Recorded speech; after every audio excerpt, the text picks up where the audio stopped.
Hello, hello, hello. Hi guys. Sorry it took me forever to make a video. I've been busy. I've been on the clinical trial drugs and caught an infection. It's been terrible. So about 3 weeks ago, I was admitted to the hospital here in Houston. You would not believe what a UTI or some type of infection can affect you neurologically. I was such a spastic thing, I couldn't get the spasticity to break. I'm on the highest dose of oral baclofen. I take 80 milligrams a day. I was taking Robaxin by mouth as well. And I just couldn't break it. It was terrible. It was just probably one of the most painful things I've had to go through.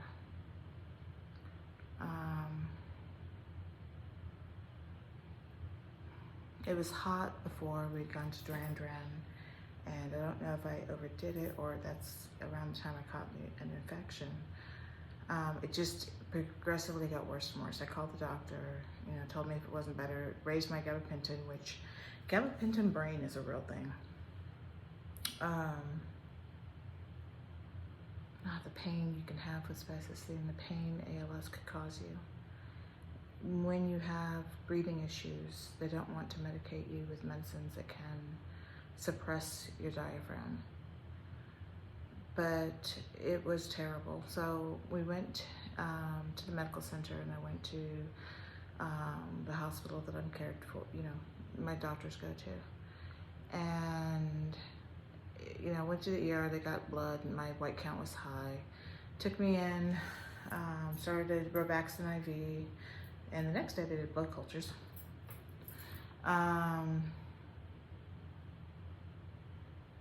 That night, they gave me 500 milligrams of Robaxin and Norco. And I was sitting in a chair. They kind of progressively, they were holding, they did such a wonderful job with the nurses and how kind they were, but they were holding it. It's kind of move a room, move a room, move a room. And the Norco and Robaxin just relieved the pain enough to make me realize how much pain I was in. I was in intractable pain. That was bad. When I saw the neuromuscular fellow, it's kind of like you're in the hospital now. They look at you, they might check your blood pressure, they'll check your blood sugar, they'll do this, but there's not real assessments. I actually told her, feel my muscles. It's just so hard. It's just, your whole body's just, my hands cramp so badly. This one was kind of cramped and like that, and I couldn't even get my hand into the movement this one was in. It was awful. Twisting my wrists in certain ways, and I broke my wrists when I was a kid. So it's all these things, sometimes things come around, and you have to learn how to advocate for yourself. So that was something that I really pushed in advocating for myself, because it's hard, it's facing pain, memories of pain, and wanting to get to a place that's comfort. In the hospital, they gave me IV Robaxin, which it took a couple doses to have the spasticity relax. My hands relaxed into normal. So I was in for 2.5 days. Yeah.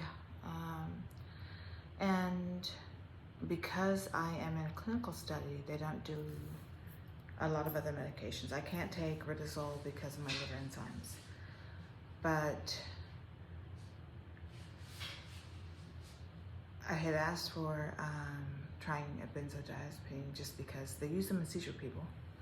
And, it always tends to relax those people. I was going to see if it would relax me. And my neuromuscular doctor that's in the clinical study came to see me while I was in the ER, waiting for her bed. And while I was in the hospital, my hospitalist and the neuromuscular doctor over me wanted to wait until, because I'm in a clinical study, to let them do it. So I advocated, wrote emails, and did everything like that to get a hold of the doctor so I could actually see if it works, because the heat is really causing me difficulty. you know, when you get to that point, when you have that severe spasticity, you don't, if something triggers it again. I bought strips, so I have UTI strips, so I can see if I'm, you know, starting to get an infection. If I start getting spastic, treat that, you know, sooner. I didn't have any symptoms of it. Isn't that weird? So, finally got diazepam. You know, it's a low dose, but it seems to work. So I haven't had to use it very much, and I've been very careful about not overextending outside. But we did take a trip through the clinical drugs, which I don't know if it's coming off the infection, and my white count was good and everything. But it's just like the last 2 times, I get a lot of fatigue and nausea, and that I don't like nausea. So I have medicine for it, but it's just one of those side effect things. Not bad, just something. So the phase 2 is going to be coming out hopefully in the fall, early winter. I'm so happy to hear that this Sequoia 3 phase 2 will have both sporadic ALS patients and different forms of genetic ALS patients try it. How cool is that? You know, in the phase 1, I was one of 4, and I was the only genetic one. So you know, it's like it helped all of us. So I'm really hoping that this can go through the approval and actually be a medication, you know, regimen that could help. My ALS FSR score has been stable. Much better when I'm not as spastic. But I did realize when I took the Valium, and it's only 1 milligram, it's not much, but when you release some of the spasticity, you realize how weak you actually are. So it's kind of a balance. You want a little spasticity, but not too much. So what did we do? It was my wedding anniversary, and we were planning to go to South Dakota, but I had just gotten out of the hospital, and with the heat and potential cold there, I don't think I could have traveled. These medicines are no jokes. So ended up going. I have such a loving family. I mean, got to a period of time where I just said help after getting out of the hospital, and I can't even. Being surrounded by love and being supported by my family is so amazing. I feel so loved and so held between my family and my friends. So, you know, it's just, you know, you have something rough, and then, you know, if you look up and, you know, if you say help, sometimes, you know, the people are just there for you. So don't be afraid to ask for help if you need to. You know, we all, you know, will eventually need help. And that's been a hard one for me because I'm fiercely independent. Yes. I wasn't born in Texas, but I'm from a long line of Texas women, 6th generation. So a little bit of grit. So what else has been going on? So I went and we went to San Antonio. Just a little getaway, you know, nothing, didn't see family or anything like that. Just went and did our celebration. My husband got a margarita and a cheeseburger in paradise, and I got 2 hurricanes from Pat O'Brien's. I love those. I know I love them. So we went on a ghost tour. Ooh, spooky, spooky, spooky. Then we went to Fiesta, Texas. My little one was with us, so she got to ride the rides. There's not as many ones for people that are disabled. So there's only 2 ones in the Hurricane Harbor, their water park. And I rode the log plunge. You know, I kept my eyes closed. It's a 40-foot drop, and I don't want to see that. I'm afraid of heights, but I did one with my daughter. Poor thing, the thing came back and it did that, and it hit my husband, hit his nose, and it's like, ooh, thank goodness it didn't break it. Poor thing, it was our anniversary.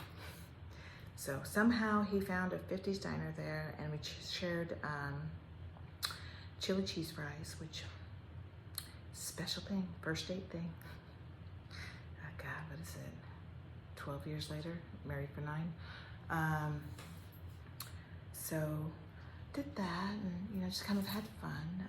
We worry about the bees. The bees are in San Antonio. They're everywhere. When we did the ghost walk, they said this is tarantula mating season, so they gave us flashlights to watch out for tarantulas, not to step on them. But we went and saw the natural cavern, or natural bridge cavern. So we went into a cave, and that was my daughter's first cave. And oh my God, I have short arms for a tall person. But I went bent, holding onto the thing. I was wearing my Doc Martens. Thank goodness my feet, I don't have foot drop yet, so I can fit the Doc Martens. Those kind of shoes and combat shoes hold your ankles really good, and that kind of thing where you have to move a little bit is better than using the AFO for me. Of course, I'm real spastic still, so I've got some strength. Yeah, your little muscles will do as much as they can until they can't. So what's been going on? We've just been resting. I pushed myself to go because I felt so bad. I don't know if it's the drugs building up or it's not an infection. It's just, trying to stay out of the heat. Got a lot of fans. As you can see, we're doing a little bit of construction in the house. Our kitchen is almost done. Yay! Went to the restore today and need to do some tile, so found all the tile we need. It actually matches the tile for under the cabinets that's actually there, so $5.41. Yay! And a score. So that's what's been going on, just kind of, being on the clinical trial, being nauseated, not feeling good, trying to have my daughter have a little bit of a summer, trying to make the memories. Pushing through. And she's now doing volleyball, so I have a little volleyball star now. It's just cute. I just got to talk to her. We are now fostering to adopt a little kitten, and that has been such a joy. It's kind of one of those things. My daughter's ADHD as well as I am, but it's kind of those things to teach. You have to feed at this time, you have to do this time, kind of get that organization and help the mind and the executive functions to do that. So that seems to have been effective. And it's a new family member, really adorable. Had the most amazing experience. Had to go get his second set of shots, and it's really hard to get the little thing neutered. It's, he didn't weigh enough for the first time. So had to reschedule, and apparently I was busy doing my little anniversary experience, summer vacation. Little one that I could tolerate. So hopefully I'm hoping, I do have ALS, so, I don't know how much of this is, right in the sky, but I'm hoping once I'm through this and feeling better, this summer I'm going to be going to into this month, got concerts. I'm going to Dallas with my oldest and my youngest, and gonna go see Sublime with Rome. My daughter really likes the other band, Slightly Stupid, reggae. So we'll see how it is. I have one of those little Arctic neck things, the little fan, that seems to help. I mean, it depends on whether it's humid or not. It's not as great in humid, but it's pretty good when it's dry. So we're gonna do that, see how we tolerate it. And then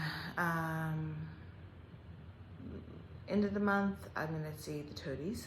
I love it. It's a band that's been around since the 90s. Excellent artists, great music, and I'll enjoy that. And then I'm going in August to go to Chicago for a conference. And then hopefully I have an appointment to get my passport. I'm gonna go see my little cousin during Day of the Dead in Mexico City. How cool is that? Yeah. So let's hope the body keeps up. So I don't know. I mean, I don't know if it was the medicine still in my system, or we're kind of thinking we got a little bit food poisoned. So I am today finally feeling better. You know, it's been a long time since I've kind of felt great. It'll happen. I believe it. You know, a lot of this is you understand that your body is going through the degeneration, you know, neurodegeneration. You understand that this is happening, but you can't let it stop you. No matter what, I mean, even if you don't have a terminal disease like ALS, if you have a chronic disease, if you have, you know, we all have our mental health things that we deal with. Just know to hold on. You know, things do change. Sometimes it's not for the best, but sometimes it's better. So I'm just hoping and, you know, advocating for myself, very important. We all should. Be careful being in the health system right now. It's something else. You know, I can't believe nurses don't touch you anymore. They don't listen to your lungs. I don't know what they're charting. But, so that's that. I mean,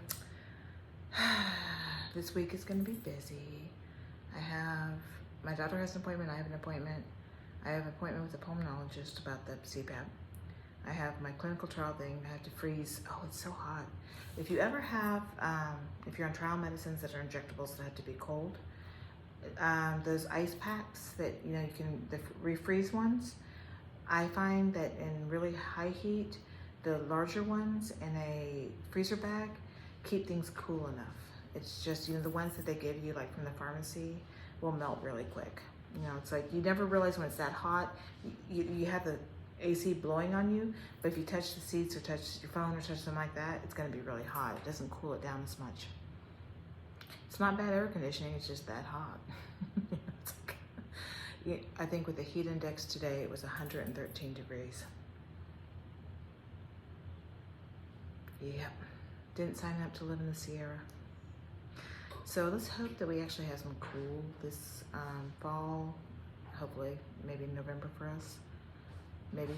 And hopefully everything flows. So that's what's been going on with me. Just, you know, a bunch of not feeling good, and then finally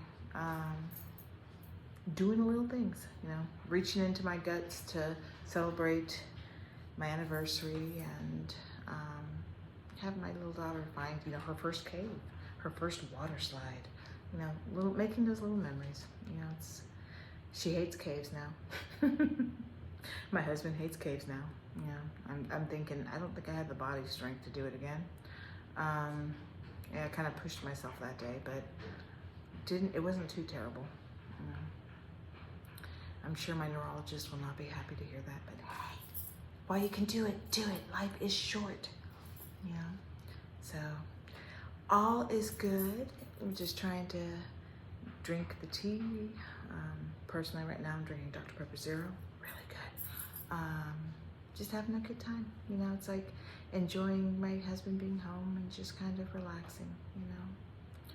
Summertime chill. But I'm gonna end this video and have a little bit of pictures if you'd like to see what I was doing. And I hope you guys all have a good summer. Stay hydrated, stay cool. If you're somewhere where it's cold, stay warm. But you guys take care. All right, bye.